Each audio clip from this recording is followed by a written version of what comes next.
তাই তৃণমূলের জাহাজ ছেড়ে আজকে এখন এই মঞ্চে তারা আইএসএফে যোগদান করবে। আমাদের পেয়ারুল ভাই এবং যে সম্পাদক কুতুব ভাই ও রফিকুল ইসলামের হাত ধরে আজকে তারা আইএসএফে জয়েন করবে। কুতুব ভাইকে সামনে আসার জন্য অনুরোধ করছি। ইনকিলাব জিন্দাবাদ, ইনকিলাব জিন্দাবাদ, আইএসএফ জিন্দাবাদ, আইএসএফ জিন্দাবাদ, ইনকিলাব জিন্দাবাদ। এই দুর্নীতির বিরুদ্ধে আইএসএফ লড়ছে, লড়বে। মায়েরা এসেছেন, আমরা আরো শক্তি পাচ্ছি। 2026-এ তাহলে হবে তো ভাই? 2026-এ হবে তো? বুঝিয়ে দেওয়া হবে তো মমতা ব্যানার্জি সরকারকে? বিজেপি এবং তৃণমূলকে পশ্চিমবাংলা থেকে হটানো হবে তো? ঐক্যবদ্ধ নিতে হবে, ঐক্যবদ্ধ শপথ করতে হবে।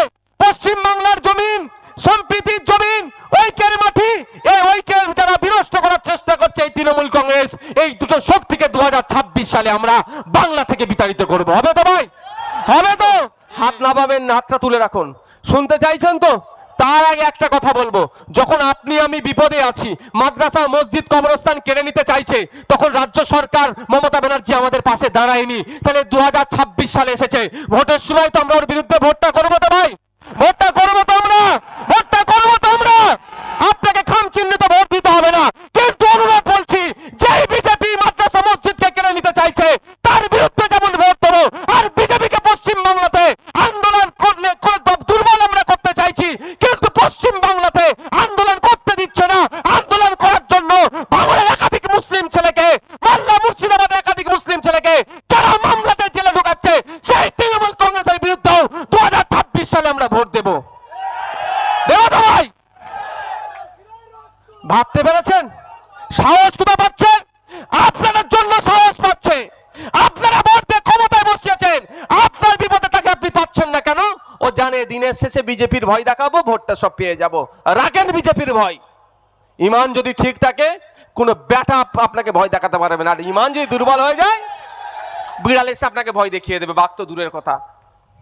আমি বলছি না আইএসএফকে ভোট দেবেন, ভালো লাগলে দেবেন, নাহলে দেবেন না, কিন্তু অনুরোধ করছি আপনাদের, 2026 সাল আসছে, প্রয়োজনে নোটাতে ভোট ডালবেন। নোটা বুঝতে পেরেছেন তো? নোটাতে ভোট ডালবেন, ভোট পচিয়ে দেবেন, ভোট দিতে যাবেন না, কিন্তু তৃণমূলকে ভোট দেবেন না। বিজেপিকে তো দেওয়ার প্রশ্ন আসছেই না। তবে অনুরোধ, ওই পাড়ার ছেলেটি ইসলাম ধর্ম তুলে গাল দিয়েছে, চলো ওর বাড়ি ঘেরাও করব। ওই পাড়ার ছেলেটি দেব দেবীকে তুলে গাল দিয়েছে, চলো ওর বাড়ি ঘেরাও করব। এই ফাঁদে আপনারা জড়াবেন না, এটা একটা বড় ফাঁদ। রাজনৈতিক কারবারিরা সম্পূর্ণরূপে দেউলিয়া হয়ে গিয়েছে। ওরা যা কমিটমেন্ট করেছে সম্পূর্ণরূপে ব্যর্থ হয়েছে। ওরা ক্ষমতায় টিকে থাকার জন্য বা ক্ষমতায় আসার জন্য আপনার আমার লাশের রাজনীতি ওরা করতে চাইছে। আমরা দীর্ঘদিন ধরে এই পশ্চিম বাংলাতে, এই হারোয়াতে হিন্দু মুসলমান নির্বিশেষে কাঁধে কাঁধ মিলিয়ে বসবাস করছি। কোন কুলাঙ্গার ইসলাম সম্পর্কে গাল দিল, কোন কুলাঙ্গার দেব দেবীকে গাল দিল, তার জন্য আমাদের মধ্যে ঐক্য সম্প্রীতি আমরা বিনষ্ট করব না। আমরা সকলে ঐক্যবদ্ধ হয়ে তার বিরুদ্ধে থানায় লিখিত কমপ্লেন করে তাকে আমরা আইনের মাধ্যমে জব্দ করব। মাথায় থাকবে তো ভাই? আর ইদানিং কালে একটা ট্রেন্ড দেখছি, এটা না হয়ে যায়, হয়তো পুলিশ ধরে নিয়ে এসছে, থানার সামনে ওকে বার করে দাও, আমরা বুঝে নেব। এটা যে বলবে জানবেন সে পাক্কা চালাক, হয় শুভেন্দু অধিকারীর এজেন্ট, নাহলে মমতা ব্যানার্জির এজেন্ট। আমি বলে রাখছি, বলে রাখছি আপনাদেরকে। আপনি কি আইনের ঊর্ধ্বে নাকি? ওকে থানা থেকে বার করে দেবে পুলিশ, আপনি তাকে পিটাবেন? এই পাগলামু কথা হচ্ছে নাকি এগুলো? ইদানিং কালে ট্রেন্ড বেড়েছে, পুলিশকে বলেছে, খবর এসছে, পুলিশকে দিয়ে অ্যারেস্ট হয়েছে, বলছে কি থানার সামনে গিয়ে বলছে ওকে বার করে দাও, 1500 লোক। ধর্মীয় বিষয় ভাই, সবার একটু সেন্টিমেন্ট আছে, ওকে বার করে দাও, আমি ওকে দেখে দেবো। আরে মানে কি রে ভাই, কাকে বার করে দেবে? বুঝতে পারছেন কি বলছি? ওই ফাঁদে পা দেবেন না। যদি দেখেছেন ওই কার্যকলাপ কেউ করছে, জানবেন ও শুভেন্দু অধিকারী নাহলে মমতা ব্যানার্জির এজেন্ট। ওই করাবে, কি হবে তারপরে বলছি, হই হই হবে।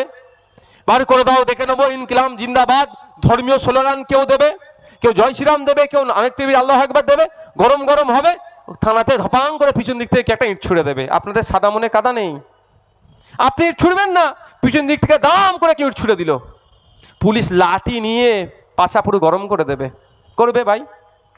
তারপরে কি হবে? ধরপাকড় হবে। ওই একটা কুলঙ্গার বলেছে ওকে তো জেলে দেওয়া দূরের কথা, আপনার 50 টাকা ধরে ভরে দেবে। তাহলে ক্ষতি হলো না লাভ হবে ভাই? এই বলি ভাই আমার উপরে এত রাগ, এইটা বলে দিই বলে আমার উপর রাগ। আমি ভুল কথা বলছি নাকি ভাই?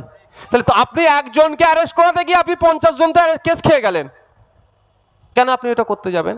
হ্যাঁ, পুলিশ যদি না অ্যারেস্ট করে তখন তো বলছি কাগজটা আমাকে দেবেন, এফআইআর এর কাগজটা দেবেন, একটা নওশাদ সিদ্দিকী আপনাদের ছোট ভাই কতটা কি করতে পারে সেটাও দেখবেন। আমাকে দেন না, আমি তো দায়িত্ব নিচ্ছি, আমি নিয়েছি অনেক জায়গায় দায়িত্ব, অশান্তি হতে দিইনি, ওই কুলঙ্গারকে ধরে জেলের মধ্যে ঢুকিয়েছি। এরকম অনেক ঘটনা আছে, দেবদেবীকে গাল দিয়েছে ধরে ভরে দিয়েছি, কোনো কথা হবে না। তোকে কে ক্ষমতা দিল দেবদেবীকে গাল পড়ার? ধরে ভরে দিয়েছি মানে পুলিশকে দিয়ে, এফআইআর করিয়ে অ্যারেস্ট করিয়ে দিয়েছি। আল্লাহ রসুল সাল্লাম সম্পর্কে বাজে মন্তব্য করেছে, পুলিশকে দিয়ে অ্যারেস্ট করিয়ে দিয়েছি। কিন্তু অনুরোধ, এটা ফাঁদে পা দেবেন না। দ্বিতীয় যেটা বলছি সেটা হচ্ছে রাজনীতির জন্য ভাইয়ে ভাইয়ে মারামারিতে জড়াবেন না। শুভেন্দু অধিকারী মন্দিপুর থেকে আসতে এখানে কত টাইম লাগবে জানেন? মাইকের আওয়াজ যাচ্ছে, বিজেপির বন্ধুরা হয়তো শুনতে পাচ্ছে। এখানে শুভেন্দু অধিকারীর কথা শুনে হিন্দু হিন্দু ভাই ভাই করে গুঁতো দিয়ে দিলেন কাকে? শুভেন্দু অধিকারীর ওখান থেকে আসতে কত টাইম লাগবে বলুন তো? কম করে 4 ঘন্টা মেদিনীপুর থেকে, তার আগে তো ভিটে মাটি চাটি হয়ে যাবে। আপনি জয় বাংলা বলে কাউকে এত ধাম করে দিয়ে দিলেন। নবান্ন থেকে, কালীঘাট থেকে মমতা ব্যানার্জি আসবে নাকি? আসবে মনে হয়? অভিষেক ব্যানার্জি আসবে? মমতা ব্যানার্জি আসলেও আসতে পারে, অভিষেক ব্যানার্জিকে খুঁজে পাবেন না, বলে ও মর্গে যাক। আমি বলেছি নাকি কোনোদিন বলেছে কাউকে মারপিট করতে? তাহলে ক্ষতি কাটতে হবে। আবার আমি আইএসএফের নাম ধরে কাউকে ঝাপাং করে দিয়ে দিলেন। আমি যদিও বারণ, কোনোদিন বলা নেই, ওই হুকুম নেই, আর হুকুম জীবনেও দেবো নি, বরঞ্চ আটকে রাখি। আমরা মার খাই, আমি মারতে দিই না। তো আমি ফুরফুরা শরীফ থেকে আসতে কত টাইম লাগবে? মিনিমাম 2.5 ঘন্টা। তা 2.5 ঘন্টার আগে সব তো সিন শেষ হয়ে যাবে। তাহলে আপনি কেন মারামারি হানাহানিতে জড়াবেন? কে আপনার ওটা? কে Trinamool, BJP, CPM, ISF, Congress করছে? কে ওগুলো? কে আপনাদের শত্রু? আপনাদের তো প্রতিবেশী, কারো ভাই, কারো চাচা, কারো জ্যাঠা, কারো মামা। সকালবেলা উঠে এক চায়ের দোকানে দেখা হয়, আপনাদের লজ্জা লাগে না? নেতাদের জন্য মারপিট করে নিজেদের মাথা ফাতা ফাটাচ্ছেন, কেস খাচ্ছেন, জেলে যাচ্ছেন, আর নেতারা এক জায়গায় এসি রুমে বসে চা খাচ্ছে, আপনাদের লজ্জা লাগে না মারপিট করতে? আমি অনুরোধ করছি, যেই দিন দেখবেন মমতা ব্যানার্জি, শুভেন্দু অধিকারী, নওশাদ সিদ্দিকী, দিলীপ ঘোষ, কুণাল ঘোষ, মোহাম্মদ সেলিম সাহেব মারপিট করছি একসাথে, সেই দিন আপনারা নিজেদের মধ্যে মারপিট করবেন, তার আগে করবেন না। অনুরোধ করছি আপনাদের কাছে। সকলে ভালো থাকবেন, সুস্থ থাকবেন, ধন্যবাদ। মায়েরা এসেছেন, আমরা আরো শক্তি পাচ্ছি 2026-এ। তাহলে হবে তো ভাই? 2026-এ হবে তো? বুঝিয়ে দিয়ে হবে তো মমতা ব্যানার্জি সরকারকে? বিজেপি এবং তৃণমূলকে পশ্চিমবাংলা থেকে হাঁটানো হবে তো? ঐক্যবদ্ধ নিতে হবে, ঐক্যবদ্ধ শপথ করতে হবে। পশ্চিমবাংলার জমিন সম্প্রীতির জমিন, ঐক্যের মাটি, এই ঐক্যের যারা বিনষ্ট করার চেষ্টা করছে এই তৃণমূল কংগ্রেস, এই দুটো শক্তিকে 2026 সালে আমরা বাংলা থেকে বিতাড়িত করব। হবে তো ভাই? হবে তো? একটু হাত তুলুন তো। ওয়াকা ভাই মায়েরা শুনতে চাইছেন তো? হাত নামাবেন না, হাতটা তুলে রাখুন। শুনতে চাইছেন তো? তার আগে একটা কথা বলবো, যখন আপনি আমি বিপদে আছি, মাদ্রাসা, মসজিদ, কবরস্থান কেড়ে নিতে চাইছে, তখন রাজ্য সরকার মমতা ব্যানার্জি আমাদের পাশে দাঁড়ায়নি। তাহলে 2026 সালে এসেছে, ভোটের সময় তো আমরা ওর বিরুদ্ধে ভোটটা করবো তো ভাই? ভোটটা করবো তো আমরা? ভোটটা করবো তো আমরা? আপনাকে খাম চিহ্নিত ভোট দিতে হবে না, কিন্তু অনুরোধ বলছি, যেই বিজেপি মাদ্রাসা মসজিদকে কেড়ে নিতে চাইছে তার বিরুদ্ধে যেমন ভোট দেবো, আর বিজেপিকে পশ্চিম বাংলাতে আন্দোলন করলে দুর্বল আমরা করতে চাইছি, কিন্তু পশ্চিম বাংলাতে আন্দোলন করতে দিচ্ছে না। আন্দোলন করার জন্য বাংলার একাধিক মুসলিম ছেলেকে, মালদা মুর্শিদাবাদের একাধিক মুসলিম ছেলেকে যারা মামলাতে জেলে ঢুকাচ্ছে, সেই তৃণমূল কংগ্রেসের বিরুদ্ধেও 2026 সালে আমরা ভোট দেবো। দেবো তো ভাই? ভাবতে পেরেছেন? সাহস কোথা পাচ্ছে? আপনাদের জন্য সাহস পাচ্ছে। আপনারা ভোট দিয়ে ক্ষমতায় বসিয়েছেন, আপনার বিপদে তাকে আপনি পাচ্ছেন না কেন? ও জানে দিনের শেষে বিজেপির ভয় দেখাবো, ভোটটা সব পেয়ে যাব। রাখেন বিজেপির ভয়। ইমান যদি ঠিক থাকে, কোনো ব্যাটা আপনাকে ভয় দেখাতে পারবে না। আর ইমান যদি দুর্বল হয়ে যায়, বিড়াল এসে আপনাকে ভয় দেখিয়ে দেবে, বাঘ তো দূরের কথা। আমি বলছি না আইএসএফকে ভোট দেবেন, ভালো লাগলে দেবেন, নাহলে দেবেন না, কিন্তু অনুরোধ করছি আপনাদের, 2026 সাল আসছে, প্রয়োজনে নোটাতে ভোট ডালবেন। নোটা বুঝতে পেরেছেন তো? নোটাতে ভোট ডালবেন, ভোট পৌঁছিয়ে দেবেন, ভোট দিতে যাবেন না, কিন্তু তৃণমূলকে ভোট দেবেন না, বিজেপিকে তো দেওয়ার প্রশ্ন আসছেই না। এবার আসা যাক, এই আইনটার বিরোধিতা কেন আমরা করছি। এই আইনটা যখন পার্লামেন্টে পাস করিয়েছে, বিজেপি তখন হিন্দু মুসলমানের মধ্যে একটা বিভাজন লাগানোর চক্রান্ত করেছিল। কি বলেছিল? যে ওয়াকাফ বোর্ড যেখানে দাঁড়াবে সেটা নাকি ওয়াকাফ বোর্ডের হয়ে যাবে। ওয়াকাফ বোর্ড যদি এই চাচাজির জায়গায় যদি দাঁড়ায়, এটা নাকি ওয়াকাফের হয়ে যাবে। ওই মাজারে দাঁড়ালে নাকি, এমনি তো ওটা ওয়াকাফের, ওয়াকাফ স্টেট তো, এই মোড়ে দাঁড়ালে নাকি ওটা অকাপের হয়ে যাবে, যেখানে অকাপর দাঁড়াবে, কারো তুলসী তলায় দাঁড়ালে নাকি অকাপের হয়ে যাবে, কারো মন্দিরের সামনে দাঁড়ালে নাকি ওটা অকাপের হয়ে যাবে, এই বলে সমাজে বিভাজন তৈরি করার চেষ্টা করছিল, ওয়াকফ বোর্ডের বিরুদ্ধে মিথ্যা একটা প্রোপাগান্ডা চালাচ্ছিল। কিন্তু আপনাদের বলি, ভারতবর্ষে এই ধরনের কোনো আইন আছে মনে হয় যেখানে দাঁড়াবে হয়ে যাবে? আচ্ছা, ওয়াকফ যদি এত পাওয়ারফুল বোর্ড হয়, আমরা একটা আরটিআই করেছিলাম, পশ্চিমবাংলায় কত হাজার বিঘা ওয়াকফ সম্পত্তি বেহাত আছে, সেখানে বলেছিল প্রায় 25,000 একর ওয়াকফ সম্পত্তি বেহাত আছে, মানে 75,000 বিঘা ওয়াকফ সম্পত্তি বেহাত আছে। আমি এত পাওয়ারফুল, আমি আমার 75,000 বিঘা ওয়াকফ সম্পত্তি উদ্ধার করতে পারছি না, আমি যেখানে দাঁড়াবো সেটা নাকি আমারই হয়ে যাবে। এটা পাগলেও বিশ্বাস করবে? পাগলেও বিশ্বাস করবে ভাই বলুন? মানে আমার হাড়ুয়া বাজারে 2 কাঠা জায়গা আছে, আমি উদ্ধার করতে পারছি না, কিন্তু এই মল্লিকপুর মোড়ে এসে আমি যেখানে দাঁড়াবো বলছি সেটা আমার হয়ে যাবে। আগে আমার জায়গাটা উদ্ধার করতে পারছি না, আমার এত পাওয়ারফুল লোক, আমি এখানে দাঁড়ালে হয়ে যাবে। এটা মিথ্যাচার করছে, এই ধরনের কোনো আইন নাই, এটা হিন্দু মুসলমানের মধ্যে বিভাজন করার জন্য এই ধরনের প্রোপাগান্ডা চালাচ্ছে। মোদিজি বলছেন কি আপনাদের উপকার করবে, ওয়াকফের আইন এনেছে, মুসলিম মহিলাদের উপকার করবে, মোদিজি মুসলমানদের উপকার করবে বলেছে। ভাবতে পারা যায়, বিশাল ব্যাপার আমাদের জন্য। তাহলে গোল্ডেন এজ চলছে, মানে গোল্ডেন যুগ আমাদের জন্য তাহলে তো মোদিজি। তবে একটা কথা বলি, মোদিজি গরিব হিন্দুদেরও জীবনে উপকার করবে না। মোদিজি কার উপকার করবে? যার মাল আছে। কার উপকার করবে? যার মাল আছে তার মোদিজি উপকার করবে, যার মাল নেই তার উপকার করবে না। যতই আপনার পাড়া থেকে দাঁড়িয়ে শুভেন্দু অধিকারীর পাল্লায় পড়ে হিন্দু ভাই ভাই করুক না কেন, নতুন আইন নিয়ে এসে শ্রম কোড, বাপের নাম ভুলিয়ে দেবে, ওর হুঁশ নেই। ও তো শ্রমজীবী মানুষ তো ভাই, মাথার ঘাম পায়ে ফেলে যা ইনকাম করছে আর থেকে বেশি কষ্ট করে কম ইনকাম করবে, সব শোষণ করবে। নতুন আইন নিয়ে এসেছে মোদিজি, বড়লোক হিন্দুদের জন্য, বড়লোক শিল্পপতিদের জন্য নিয়ে এসেছে, ওর বন্ধুদের জন্য নিয়ে এসেছে, গরিবকে শোষণ করবে বলে। এই গরিবের মধ্যে আমি আপনি সবেই পড়ে যাচ্ছি, হোঁশ নেই কিন্তু ওদের। যাক, মোদিজি ভালো চাইবে বলেছে, ভালো কথা। আমি আইনটা পড়ে দেখলাম, কেমন ভালো চাইছে একটু শুনে নেন আপনারা। মাইকের আওয়াজ যাচ্ছে, মার্কেটের লোকজন আছে, ভিন্ন ধর্মের জাতের মানুষজন আছে, সবাইকে উদ্দেশ্য করে বলছি, একটু আপনারা শুনুন মোদিজি মুসলমানদের কেমন উপকার করতে চাইছে। এই আইনে আগে বলা ছিল, এই আইন নিয়ে কেউ দুর্নীতি করলে, এই সম্পত্তি নিয়ে দুর্নীতি করলে 2 বছর পর্যন্ত জেল হবে তার। এখন মুসলমানদের উপকার করতে গিয়ে জেলের পরিমাণটা 6 মাস করে দিয়েছে, 1.5 বছর কমিয়ে দিয়েছে। এটা উপকার হলো না অপকার হলো? এই সম্পত্তি দুর্নীতি তো আরো বেড়ে যাবে। যদি মোদিজি বলতো মুসলমানদের ওয়াকফ সম্পত্তি নিয়ে কেউ দুর্নীতি করলে 2 বছর জেল ছিল, এটা 12 বছর করে দিলাম, আমি মোদিজিকে স্টেজ থেকে স্যালুট জানাতাম। তাহলে ওয়াকফ সম্পত্তি দিয়ে কেউ তাকাতো না। আপনাদের হাড়ুয়া বিধানসভার মধ্যে পীর গোরাসাদ আব্বাসী রহমতুল্লাহ আলাইহির মাজার, কত বিঘা সম্পত্তি? 1000 বিঘা সম্পত্তি ছিল, এখন খোঁজ নিয়ে দেখুন 5 বিঘা সম্পত্তি পাবেন না। তাহলে যদি ওই আইনটা করতো, ভয় সব জায়গা ছেড়ে পালাতো না, 12 বছর জেলে থাকতে হবে, মার্ডার করার মতো সমান হয়ে যাবে। করেনি। এই আইনে বলা আছে যে ইন্ডিয়ান লিমিটেশন অ্যাক্ট 1963 একটা অর্ডিনারি আইন। এই যে চাচাজির জায়গা দিয়েছে, এই জায়গায় যদি কেউ 12 বছর এরকমভাবে থেকে যায়, চাচাজি যতই চেষ্টা করুক না কেন তাকে তুলতে পারবে না আইন অনুযায়ী। ইন্ডিয়ান লিমিটেশন অ্যাক্ট বলছে কোনো জায়গায় 12 বছরের অধিক কোনো মানুষ যদি বসবাস করে ফেলে, তার সত্তার মালিক সে হয়ে গেল। কাগজ কলম চাচা থাকলেও ও হবে না, কিন্তু বসতে দিতে হবে তাকে। কোর্ট কাছারি যাই হবে, যে 12 বছর ধরে আছে তাকে দিতেই হবে। যতই কোর্টে যাও, সুপ্রিম কোর্টে গেলেও বলবে ওই যে 12 বছর ছিল তাকে দিতে হবে জায়গা, তোমাকে কিছু জায়গা দিতেই হবে। কিন্তু এতদিন পর্যন্ত ওয়াকফ সম্পত্তির ওপরে 12 বছর কেন 22 বছর কেউ বসে থাকলে সেটা ওয়াকফেরই হবে। শুধু ওয়াকফের নয়, আপনাদের এখান থেকে দেগঙ্গা কতটা কাছাকাছি? দেগঙ্গার বিখ্যাত ধাম আছে না, চাকলা ধাম। চাকলা ধামের সম্পত্তির ওপরে কেউ 12 বছর 22 বছর 32 বছর বসে থাকলেও জীবনে সে দাবি করতে পারবে না। ঠিক একইভাবে খ্রিস্টান, শিখ, জৈন, পার্সি, বিভিন্ন যে ধর্মের মানুষ আছে, ধর্মীয় সম্পত্তিতে 12 বছর কেন 22 বছর বসে থাকলেও সে দাবি করতে পারবে না। ঠিক ওয়াকফেরও ছিল। কিন্তু মোদি আপনার উপকার করার নামে কত বড় বাঁশটা দিয়েছে আপনাদের একটু জানতে হবে তো ভাই। মোদি উপকার করছে মানে তো বাঁশ তো নিজ্ঞাত ভাবেই আছে, তাই না? ওই লিমিটেশন অ্যাক্টটা প্রযোজ্য ছিল না। নতুন আইনে বলেছে, প্রিন্সিপাল অ্যাক্ট 1995-এর যে আইনটা ছিল তার 100 107-এ ছিল এটা, যে লিমিটেশন অ্যাক্ট প্রযোজ্য হবে না।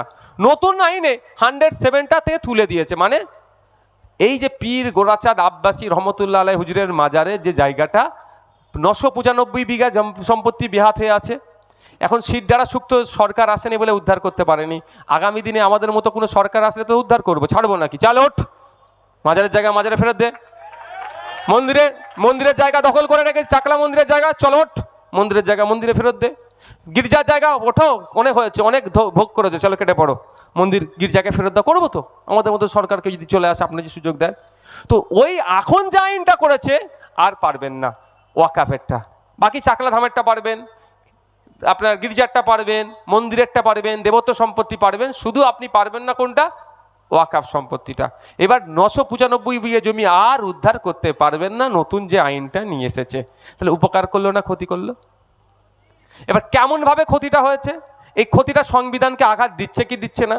সংবিধানের 15 নম্বর আর্টিকেলে বলা আছে, 14-15 দেবেন, ইকুয়ালিটির কথা বলা আছে।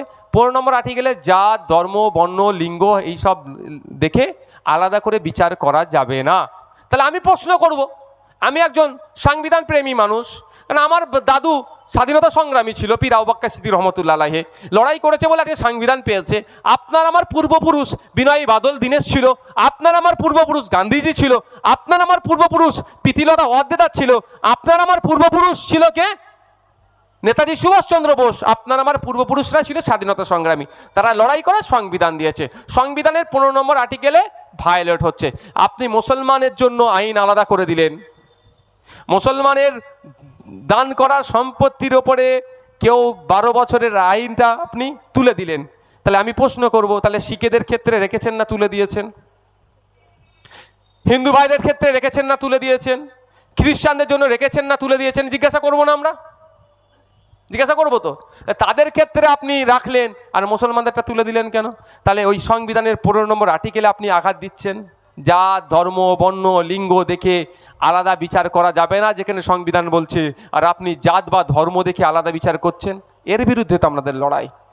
আমরা কেন লড়াই করছি? আগামী দিনে নতুন করে ওয়াকফ করার জায়গা বন্ধ করে দিয়েছে। এই ওয়াকফ অনেক টাইপের আছে, আমি মানে বিভিন্নভাবে ব্যাখ্যা আছে, আমি 2 ধরনের প্রচালিত। ওয়াকফে লিল্লাহ, ওয়াকফে আওলাদ। ওয়াকফে লিল্লাহ মিন্স মাদ্রাসা মসজিদ আল্লাহ রাস্তা দিয়ে দেওয়া, আর ওয়াকফে আওলাদ এই মল্লিকপুর বাজারে আপনি মালিক পিতা, আপনি একটা দোকান কিনেছেন, দেখছেন যে আপনি আপনার অবর্তমানে যদি ছেলেকে আমি শুধু দলিলের কাগজ করে দিয়ে চলে যাই, ছেলে বিক্রি করে দিতে পারে, বিক্রি করে টাকা তুলে খেয়ে নিতে পারে, তাহলে পুতা তার ছেলে তার ছেলে আর ফায়দা পাবে না। আপনি আপনার পরের প্রজন্মের কথা ভেবে সম্পত্তিটাকে কি করলেন? অফ করে দিলেন। ওয়াকফে আওলাদ অর্থাৎ ফ্যাসিলিটিস, দোকান চালাবে, দোকানকে মানে করবে, কিন্তু বিক্রি জীবনে করতে পারবে না। একবার অফ হয়ে গেলে সারা জীবন আর সেটাই থাকবে অফ। তাহলে আপনার ছেলে তার ছেলে এটা দোকানটাকে কি ব্যবসা করে খেতে পারবে, কিন্তু বিক্রি করতে পারবে না, ওই জন্য অনেকে অফ করে। এই 2 ধরনের অফকেই বন্ধ করার চক্রান্ত করেছে। নতুন আইনে বলা হচ্ছে যে আপনাকে 5 বছর প্র্যাকটিসিং ইসলামের মধ্যে থাকতে হবে। এবার প্র্যাকটিসিং ইসলামের ডেফিনেশনটা বলেনি, সংজ্ঞা কি। প্র্যাকটিসিং ইসলামের মধ্যে আপনাকে 5 বছর থাকতে হবে, সংজ্ঞাও দিয়ে দেয়নি যে এই করলে আপনি প্র্যাকটিসিং ইসলামের মধ্যে হচ্ছে। অর্থাৎ আপনি ধরুন না আসা গেল আপনার, আপনি অফ করবেন, ওয়াকফে লিল্লাহ করতে পারেন, ওয়াকফে আওলাদও করতে পারেন। আপনি অফিসে গিয়ে বললেন অফিসারকে যে আমি অফ করব, অফিসার আপনার মুখের দিকে তাকিয়ে যদি বলে মৌলানা সাহেব কোথায় গেল, ও চলে গেছে মৌলানা সাহেব, আর ইমাম সাহেব তো মৌলানা সাহেব, ইমাম সাহেব তো আমাদের আব্দুর রশিদ মৌলানা, তো উনি, আমরা একটা কি বলে 1 রাকাত আমরা ফাঁকিবাজি করে দিই, উচিত নয়, পড়তে হবে যারা মুসলিম ধর্মের অনুসারী, 5 ওয়াক্ত নামাজ বাধ্যতামূলক। তাই প্রশ্ন করবে, আমি বলছি 1 রাকাত আমরা ফাঁকিবাজি করে দিই, ইমাম সাহেবরা করতে পারবে? আমাদের আব্দুর রশিদ মৌলানা তো ইমাম সাহেব, 5 ওয়াক্ত নামাজ পড়ায়, কপালে এখনও কিন্তু দাগ হয়নি। এটা এর দাগ হয়, অনেকের হয়, অনেকের হয়নি। আব্দুর রশিদ মৌলানা ওর ছেলের জন্য, ওনার ছেলের জন্যই যদি অফ করতে যায়, অফিসার যদি দেখে বলে ধর তুমি ঠিকঠাক নামাজ পড়োনি, তোমার কপালের দাগ নেই কেন, কি করবে উনি? তাহলে প্র্যাকটিসিং ইসলামের মধ্যে নেই উনি, তার মানে তাহলে অফ আর করতে পারবে না। উনি ঘরে এসে রাগেতে ছিঁড়ে ছাড়ে কপালে দাগ করে নিয়ে গেছে, পরের সপ্তাহে গিয়ে বলবে এই দেখুন আমার কপালে দাগ, আমি ঠিক মতো নামাজ পড়ি, আমি অফ করব। যদি বলে অফিসার বলে এই রমজান মাস, লাস্ট রমজান মাস 29টায় গিয়েছে, তুমি 24টা রোজা রেখেছো, 5টা ছেড়ে দিয়েছো, কোনো মেশিন লাগিয়ে আমাকে চেক করলে বলতে পারবে নওশাদ সিদ্দিকী এবারে 29টার মধ্যে কটা রেখেছে আর কটাতে খেয়েছে শরীরের মতো, বলতে পারবে? ভাষা খারাপ হয়ে যাচ্ছে নাকি? কে বলতে পারবে? মেশিনে হবে কি? কোনো মেশিনে বলতে পারবে? তাহলে আমি অফ করতে পারবো না। এবার আমি প্রশ্ন তুলবো, সংবিধান আমাকে বলার স্বাধীনতা দিয়েছে, সংবিধান আমাকে রাইট দিয়েছে। তাহলে আমার কোনো হিন্দু ভাইয়ের যদি ইচ্ছে যায় কালকেই আমি বা কোনো মুসলমান ভাইয়ের যদি ইচ্ছে যায় চাকলা ধামে গিয়ে 2 বিঘে জায়গা দেবো, তাহলে সেই তাকে কি প্রশ্ন করবে? ওটা তো রিলিজিয়াস এন্ডোমেন্ট, যে তুমি 5 বছর ধরে হিন্দু আছো কি না নাই তারপরে তুমি দিতে পারবে। আমার কোনো খ্রিস্টান ভাইয়ের বা কোনো মানুষের ইচ্ছে গেল গির্জাতে সম্পত্তি দেবো, কোনো ভাইয়ের ইচ্ছে গেল গুরুদুয়ারার সম্পত্তি দান করবে, তাহলে তাকে কি জিজ্ঞাসা করবে তুমি 5 বছর ধরে শিখ আছো নাকি তারপরে তুমি তোমার সম্পত্তি নেওয়া হবে গুরুদুয়ারার জন্য? এই আইন আছে? এই আইন নেই। আইনটা নতুন করে মুসলমানদের জন্য 2025-এর আইনে মোদিজি মুসলমানদের উপকারের জন্য করলো। এটা উপকার করলো না অপকার করলো? এটা ক্ষতি করলে এর বিরুদ্ধে আমাদের লড়াই। ভাই সন্ধ্যা হয়ে এসেছে, আমি আর বক্তব্য দীর্ঘায়িত করব না। আমি 2টো বিষয় কথা বলবো আপনাদের, বলে শেষ করে দেবো। 2টো গুরুত্বপূর্ণ কথা। দেখুন মাইকের আওয়াজ অনেক দূর যাচ্ছে, ভাই আপনারা যদি ওটা আমি কি শেষ করে দেবো? 2টো কথা বলবো না শেষ করে দেবো? 2টো কথা শুনতে চান? মাইকের আওয়াজ অনেক দূর যাচ্ছে, ভোট আগিয়ে আসছে, যত ভোট আগিয়ে আসবে তত দেখবেন সাম্প্রদায়িক হানাহানি হবে। কেমন হানাহানি হবে দেখবেন? হঠাৎ করে ফেসবুকে ভেসে উঠলো, হোয়াটসঅ্যাপে আসলো, কি আসবে যে কেউ মাজার আল্লাহ রসুলকে তুলে গাল দিয়েছে, কেউ দেবদেবীকে তুলে গালাগালি দিয়েছে। এই ধরনের খবর দেখবেন মাঝে মধ্যে ভেসে চলে আসবে। আমি আপনাদের কাছে অনুরোধ করছি, হাত জোর করে অনুরোধ করছি, এই কথা শুনে আপনারা উত্তেজিত হবেন না। আপনাদের কাজ কি হবে? আপনার পাড়ার শুভবুদ্ধি সম্পন্ন মানুষজনদেরকে নিয়ে ওই ছেলেটির বিরুদ্ধে গিয়ে থানায় এফআইআর করা। লোকাল থানার নাম কি? হাড়োয়া থানাতে এফআইআর করা। করে এফআইআরের কপি আমাকে দেবেন। যদি পুলিশ নিয়ে অ্যারেস্ট করে, কিভাবে অ্যারেস্ট করানোর দায়িত্ব সেটা আমি আছি। আপনারা কেউ ওই মিছিল করব, চলো রাস্তা অবরোধ করা হবে, কি বলো চলো ওর বাড়িতে যাওয়া হবে, এই ফাঁদে পা দেবেন না। আপনি মুসলিম সমাজের মানুষ, আপনার নজরে এসেছে দেবদেবীকে গালাগালি করেছে, তাও আপনি গিয়ে শাটাং করে লোককে নিয়ে গিয়ে তাড়াতাড়ি তৎক্ষণিক গিয়ে মামলা করবেন। আপনি হিন্দু সমাজের মানুষ, আপনার নজরে এসেছে ইসলাম ধর্মে তুলে কেউ গালাগালি করছে, আপনি তাড়াতাড়ি যাবেন। মানে নিজের ধর্মকে গালাগালি দিচ্ছে না বলে যাবো না, এরকম ব্যাপার নয়।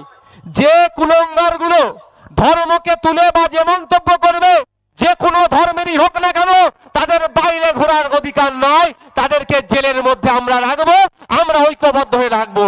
তবে অনুরোধ, ওই পাড়ার ছেলেটি ইসলাম ধর্ম তুলে গাল দিয়েছে, চলো ওর বাড়ি ঘেরাও করব। ওই পাড়ার ছেলেটি দেবদেবীকে তুলে গাল দিয়েছে, চলো ওর বাড়ি ঘেরাও করব। এই ফাঁদে আপনারা জড়াবেন না, এটা একটা বড় ফাঁদ। রাজনৈতিক কারবারিরা সম্পূর্ণরূপে দেউলিয়া হয়ে গিয়েছে। ওরা যা কমিটমেন্ট করেছে সম্পূর্ণরূপে ব্যর্থ হয়েছে। ওরা ক্ষমতায় টিকে থাকার জন্য বা ক্ষমতায় আসার জন্য আপনার আমার লাশের রাজনীতি ওরা করতে চাইছে।